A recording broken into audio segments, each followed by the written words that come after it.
Hello everyone, good morning to all of you and welcome to online study point. दोस्तों, आज है 22 मई और आज की इस वीडियो में हम 22 मई से रिलेटेड करंट अफेयर के सभी इंपॉर्टेंट क्वेश्चन को कवर करेंगे। तो यदि आप लोगों को इस वीडियो की पीडीएफ चाहिए तो आप हमारे इस मोबाइल एप्लीकेशन को भी इंस्टॉल कर सकते हैं, लिंक डिस्क्रिप्शन बॉक्स में दी हुई है। स्टार्ट करते हैं हमारा पहला क्वेश्चन। हाल ही में किस देश ने नए महासागर अवलोकन उपग्रह जिसका नाम है हैयांग 2D ये लॉन्च किया है? तो ये भी हाल ही में लॉन्च किया गया है चाइना के द्वारा। ये कैसा उपग्रह है? ये महासागरीय अवलोकन उपग्रह है। कहने का मतलब है कि महासागर में यदि किसी तरह की गतिविधियां होती हैं, जैसे कि यदि आप मैप में देखेंगे तो चाइना के पास स्थित है साउथ चाइना सी। तो इसी महासागरीय वाले एरिया में यदि कोई गतिविधि होती है, जैसे कि किसी तरह का चक्रवात या तूफान आने वाला होगा, तो इसकी ये पूर्व सूचना दे सकेगा और इसलिए चाइना के द्वारा ये उपग्रह लॉन्च किया गया है जिसका नाम हैयांग 2D रखा गया है। अब यदि हम बात करें चाइना की, तो उसकी कैपिटल है बीजिंग, करेंसी रेनमिनबी, प्रेसिडेंट है शी जिनपिंग। हाल ही में जो वर्ल्ड हेल्थ ऑर्गेनाइजेशन है यानी कि WHO, इसके द्वारा चाइना की पहली कोरोना वैक्सीन जिसका नाम है सिनोफार्म, इसे उपयोग के लिए मंजूरी दे दी गई है। चाइना में अभी विवाद का विषय बना हुआ है विंटर ओलंपिक 2022। ये चाइना में ही होना है, जबकि अभी ये जो टोक्यो ओलंपिक हो रहा है, मतलब होने वाला है, ये तो है समर ओलंपिक।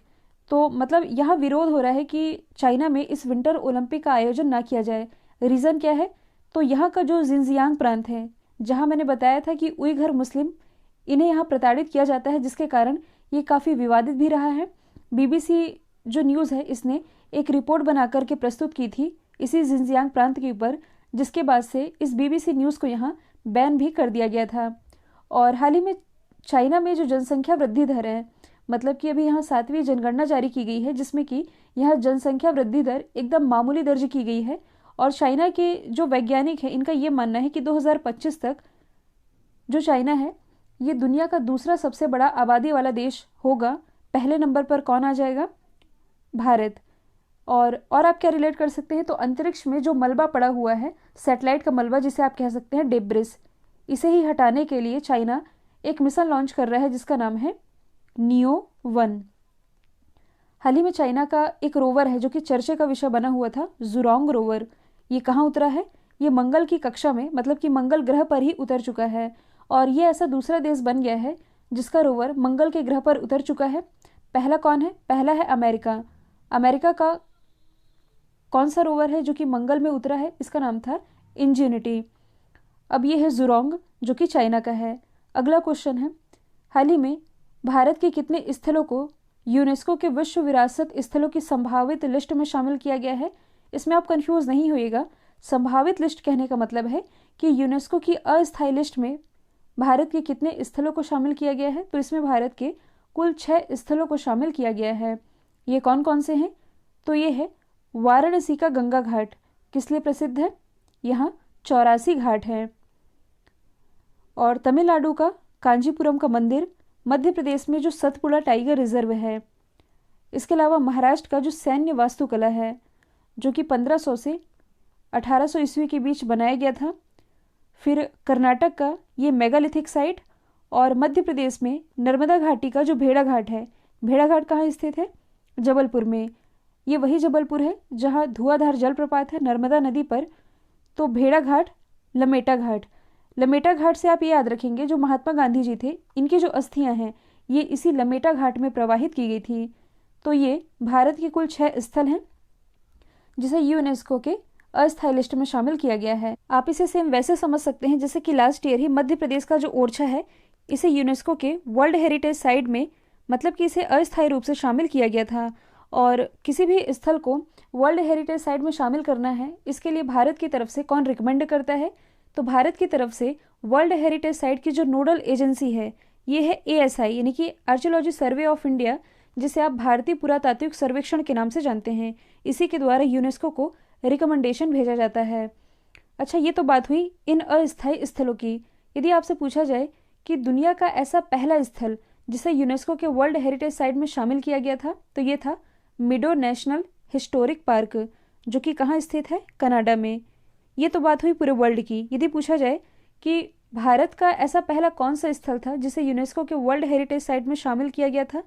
तो पहली बार 1983 में भारत के कुल 4 स्थलों को यूनेस्को के वर्ल्ड हेरिटेज साइट में शामिल किया गया था। एक तो है ताजमहल जो कि आगरा में स्थित है, दूसरा है आगरा का किला, फिर अजंता और एलोरा की गुफाएं जो कि कहाँ स्थित है? ये स्थित है महाराष्ट्र में। इन चारों को ही शामिल किया गया था और ये चारों ही सांस्कृतिक स्थल हैं। पिनरई विजयन ने किस राज्य के मुख्यमंत्री की शपथ ली है? तो हाल ही में जो पिनरई विजयन है ये दोबारा से केरल के मुख्यमंत्री बन गए हैं। और इन्हें शपथ किसके द्वारा दिलवाई गई है? आरिफ मोहम्मद खान के द्वारा, जो कि यहाँ के राज्यपाल हैं। राजधानी है तिरुअनंतपुरम, जहाँ भारत का पहला स्पेस टेक पार्क स्थापित किया गया था। यहाँ की राजभाषा मलयालम, लोक नृत्य है कथकली और मोहिनी अट्टम। कुछ करंट से रिलेटेड फैक्ट हैं, जैसे कि सब्जियों के लिए एमएसपी तय करने वाला भारत का पहला राज्य, सीए के विरोध में प्रस्ताव पास करने वाला भारत का पहला राज्य ये केरल ही है, जबकि पहला यूटी यदि पूछा जाए तो ये है पुदुचेरी। डिजिटल एजुकेशन वाला भारत का पहला राज्य ये भी केरल है। भारत का पहला लेबर मूवमेंट म्यूजियम ये केरल के अलापूझा में कुछ समय पहले ही स्थापित किया गया है। और केरल के ही कोझीकोड में भारत का पहला इंडियन वुमेन ट्रेड सेंटर, इसकी भी स्थापना की गई है। स्मार्ट सिटी मिशन योजनाओं के क्रियान्वयन में कौन सा राज्य पहले स्थान पर रहा है? तो इसे टॉप किया है झारखंड ने। हाल ही में जो केंद्रीय आवास और शहरी मामलों का मंत्रालय है, इसके द्वारा स्मार्ट सिटी मिशन रैंकिंग जारी की गई थी, जिसमें कि राजस्थान को पहला स्थान दिया गया है। यदि हम बात करें स्मार्ट सिटी मिशन की, तो इसकी जो शुरुआत है ये जून 2015 से की गई थी और इस मिशन के तहत देश में 100 शहरों को स्मार्ट सिटी बनाने का लक्ष्य रखा गया था, जिस शहर में 1 लाख से अधिक आबादी है। और इस 100 स्मार्ट सिटी की लिस्ट में सबसे ज़्यादा उत्तर प्रदेश के शहरों को शामिल किया गया है। अब यदि हम बात करें झारखंड की, तो इसकी राजधानी है रांची, मुख्यमंत्री है हेमंत सोरेन, राज्यपाल है द्रौपदी मुर्मू। और यदि आप करंट से रिलेट करेंगे तो हाल ही में झारखंड भारत का ऐसा पहला राज्य बना है जिसने चुनावी बॉन्ड के जरिए जो दान किया जाता है, तो दानकर्ता का नाम जारी करने वाला पहला राज्य झारखंड ही बना है। अब इस क्वेश्चन में बात की जा रही है कि किस राज्य ने टॉप किया है या कौन सा राज्य किसी मामले में टॉप पर रहा है। यदि हम बात करें उत्तर प्रदेश की, तो प्रधानमंत्री स्वनिधि यानी कि स्ट्रीट वेंडर आत्मनिर्भर निधि योजना के क्रियान्वयन में उत्तर प्रदेश रहा है टॉप पर। छत्तीसगढ़ तो कोरोना महामारी के बावजूद मनरेगा के तहत सबसे ज़्यादा रोजगार देने वाला राज्य ये छत्तीसगढ़ बना है। जबकि जो महाराष्ट्र है ये जस्टिस इंडिया रिपोर्ट यानी कि न्याय देने के मामले में जो राज्य टॉप पर है ये महाराष्ट्र है। अगला क्वेश्चन है, आयुष्मान भारत योजना के क्रियान्वयन में कौन सा राज्य टॉप पर है? तो अभी हमने डिस्कस किया था स्मार्ट सिटी योजना के क्रियान्वयन में झारखंड टॉप पर है। अब हम बात कर रहे हैं आयुष्मान भारत योजना की, तो इस योजना के क्रियान्वयन में टॉप पर रहा है कर्नाटक। आयुष्मान भारत योजना जो कि दुनिया की सबसे बड़ी स्वास्थ्य योजना है, जिसे आप जन आरोग्य योजना के नाम से भी जानते हैं, तो इस योजना को लेकर के कर्नाटक गवर्नमेंट के द्वारा, मतलब कि इस राज्य में जो कार्य किया गया है, इसके तहत इसे पहला स्थान प्रदान किया गया है। अब यदि हम बात करें कर्नाटक की, तो इसकी राजधानी है बेंगलोर। बेंगलोर ये किस नदी के किनारे बसा हुआ है? वृषभावती नदी के किनारे। मुख्यमंत्री है बीएस येदियुरप्पा, राज्यपाल हैं वजुभाई बाला। नेशनल पार्क की यदि बात की जाए तो अंशी, कुद्रेमुख, बन्नरघट्टा और नागरहोल ये नेशनल पार्क स्थित हैं कर्नाटक में ही। यदि आप करंट से रिलेट करेंगे तो भारत की पहली गर्ल्स फुटबॉल एकेडमी बेंगलोर में, भारत का पहला वर्टिकल फॉरेस्ट टावर जो कि एक तरह का अपार्टमेंट है, लोगों को रहने के लिए दिया गया है, ये भी बेंगलोर में ही स्थापित किया गया है। साथ ही मोस्ट इंपॉर्टेंट है कि विश्व का सबसे लंबा रेलवे प्लेटफॉर्म जो कि हुबली रेलवे स्टेशन में बन करके तैयार हुआ है, अभी तक कौन सा था? उत्तर प्रदेश का गोरखपुर। हाल ही में विश्व मेट्रोलॉजी दिवस ये कब मनाया गया? तो ये हाल ही में 20 मई को मनाया गया है। ये हर साल 20 मई को मनाया जाता है। तो मेट्रोलॉजी और इससे रिलेटेड क्षेत्र में उन्नति के बारे में जागरूकता बढ़ाने के लिए ये दिवस मनाया जाता है। इस बार की थीम थी मेजरमेंट फॉर हेल्थ। यदि हम बाकी ऑप्शन की बात करें तो 17 मई को मनाया गया है विश्व उच्च रक्तचाप दिवस यानी कि वर्ल्ड हाइपरटेंशन डे। 18 मई को मनाया गया है वर्ल्ड म्यूजियम डे और 20 मई को वर्ल्ड बी डे यानी कि मधुमक्खी दिवस भी मनाया गया है। अगला है, हाल ही में विभिन्न राज्यों में विधानसभा चुनावों के दौरान कितनी राशि के चुनाव बॉन्ड बेचे गए हैं? अभी मैंने आप लोगों को बताया था कि चुनावी बॉन्ड के जरिए दानकर्ता का नाम जारी करने वाला पहला राज्य ये झारखंड बना है। ये चुनावी बॉन्ड होते क्या हैं इसके बारे में पहले मैंने आप लोगों को बताया है। तो पहले तो आप ये जान लीजिए, जैसे कि हाल ही में आप सभी जानते हैं कि कुल 5 राज्यों में विधानसभा चुनाव हुए थे, केरल, तमिलनाडु, असम, वेस्ट बंगाल और पुदुचेरी में। हालांकि पुदुचेरी ये केंद्र शासित प्रदेश है। तो इन पांचों राज्य और केंद्र शासित प्रदेश को यदि देखा जाए तो 695 करोड़ यानी कि टोटल 695 करोड़ के ये चुनावी बॉन्ड बेचे गए हैं। ये बहुत ज़्यादा राशि है। साथ ही मैं आप लोगों को बताऊं कि ये जो टोटल राशि रही है 695 करोड़ की, इसमें सबसे ज़्यादा पैसा किसे मिला है? तो ये मिला था कोलकाता को। अच्छा, ये चुनावी बॉन्ड जारी कौन करता है? तो इसके बारे में मैंने आप लोगों को पहले भी बताया था। जो SBI है यानी कि स्टेट बैंक ऑफ इंडिया या इसकी कुछ सेलेक्टेड ब्रांचेस होती हैं, इसके द्वारा ये बॉन्ड बेचे जाते हैं। ये कब कब बेचे जाते हैं और कौन कौन इन्हें खरीद सकता है? तो ये साल में 4 बार। कब कब? जनवरी में, फिर 2 महीने का गैप, अप्रैल में, फिर 2 महीने का गैप, जुलाई, फिर 2 महीने का गैप और अक्टूबर। तो वर्ष भर में 4 बार 10-10 दिन के लिए ये चुनावी बॉन्ड बेचे जाते हैं।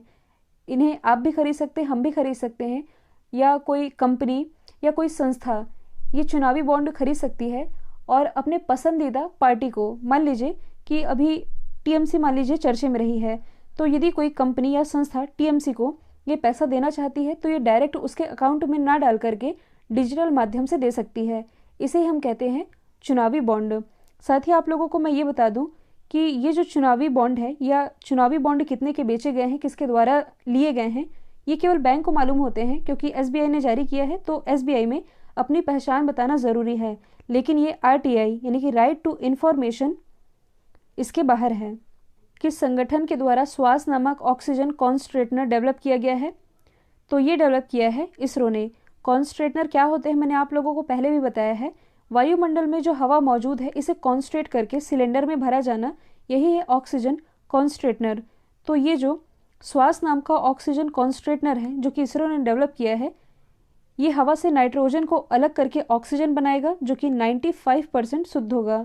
साथ ही ये 1 मिनट में 10 लीटर ऑक्सीजन का उत्पादन कर सकेगा, जिससे कि एक साथ 2 मरीजों का उपचार संभव हो सकेगा। यदि हम बात करें इसरो की, इंडियन स्पेस रिसर्च ऑर्गेनाइजेशन, इसकी स्थापना 1969 में हुई। हेडक्वार्टर स्थित है बैंगलोर कर्नाटक में और इसके अध्यक्ष हैं के सिवान। अगला क्वेश्चन है, स्पिरिस GEO-5 मिसाइल वार्निंग सैटेलाइट ये किसने लॉन्च किया है? तो ये भी हाल ही में यूनाइटेड लॉन्च अलायंस इसके द्वारा लॉन्च किया गया है। ये स्पिरिस ये है क्या? तो इसकी फुल फॉर्म बनती है स्पेस बेस्ड इंफ्रारेड सिस्टम। तो ये जो ULA है, यूनाइटेड लॉन्च अलायंस, इसने फ्लोरिडा से एटलस V इस रॉकेट के माध्यम से इस मिसाइल वार्निंग सैटेलाइट को लॉन्च किया है। ये जो सैटेलाइट है, इस सैटेलाइट को मिसाइल चेतावनी, मिसाइल युद्ध क्षेत्र और रक्षा विवरण के लिए डिज़ाइन किया गया है और यह मूल रूप से एक अंतरिक्ष ट्रैकिंग और निगरानी प्रणाली है। इसे ही डेवलप किया है ULA ने, यूनाइटेड लॉन्च अलायंस ने। अगला क्वेश्चन है, कौन सी कंपनी दुनिया का सबसे बड़ा सबमरीन केबल बनाने जा रही है? तो हाल ही में जो रिलायंस जियो है, इसके द्वारा दुनिया का सबसे बड़ा सबमरीन केबल सिस्टम बनाया जा रहा है। तो सबमरीन केबल सिस्टम दुनिया के जो देश हैं, इन्हें आपस में इंटरनेट और वर्ल्ड वाइड वेब इससे जोड़ने के लिए मोटे केबल्स का एक नेटवर्क तैयार किया है जो कि समुद्र के भीतर बिछाए जाते हैं। देखिए, इसे आप ऐसे भी समझ सकते हैं। कुछ दिन पहले मैंने आप लोगों को बताया था कि हाल ही में प्राइम मिनिस्टर नरेंद्र मोदी ने, यदि आप मैप में देखेंगे तो भारत के लोकेशन में यहाँ स्थित है तमिलनाडु, इसकी कैपिटल चेन्नई, और यहाँ स्थित है अंडमान निकोबार, इसकी कैपिटल है पोर्ट ब्लेयर। तो चेन्नई से लेकर के पोर्ट ब्लेयर तक, मतलब कि समुद्र के भीतर भीतर लगभग 2300 किलोमीटर एक सबमरीन ऑप्टिकल फाइबर केबल की ये लाइन बिछाई गई थी जो कि 2300 किलोमीटर लंबी थी। क्यों बिछाई गई थी? ताकि इस वाले एरिया में भी, मतलब कि port Blair, Andaman, little Andaman, great Nicobar, यहाँ भी कनेक्टिविटी बढ़ाई जा सके। तो सेम वैसे ही कहा जा रहा है कि दुनिया का सबसे बड़ा सबमरीन केबल सिस्टम जो कि अब बनाने जा रही है रिलायंस जियो। यहाँ लिखा भी हुआ है कि महाद्वीपों और बड़े देशों के बीच इसकी मदद से डेटा का ट्रांसफ़र होता है और इसे ही सबमरीन केबल सिस्टम कहा जाता है। मैंने आप लोगों को समझा भी दिया है। और ये जो रिलायंस जियो है, जो कि दुनिया का सबसे बड़ा केबल सिस्टम बना रही है, इसके माध्यम से ये Mumbai, Chennai, Thailand, Malaysia, Singapore, मतलब आप कह सकते हैं कि एशिया महाद्वीप का, जैसे कि भारत है, तो ये वाले जो हिस्से में स्थित देश हैं, ये इन्हें कनेक्ट कर पाएगी। यदि हम बात करें, रिलायंस इंडस्ट्रीज़ लिमिटेड की स्थापना 1973 में हुई, हेडक्वार्टर मुंबई महाराष्ट्र में है। इसके संस्थापक थे धीरू भाई अंबानी और प्रेजेंट टाइम में इसके चेयरमैन और एमडी है मुकेश अंबानी।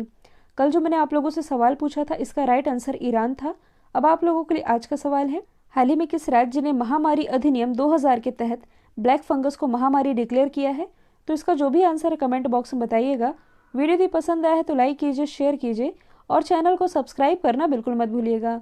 आज के लिए इतना ही। Thank you so much.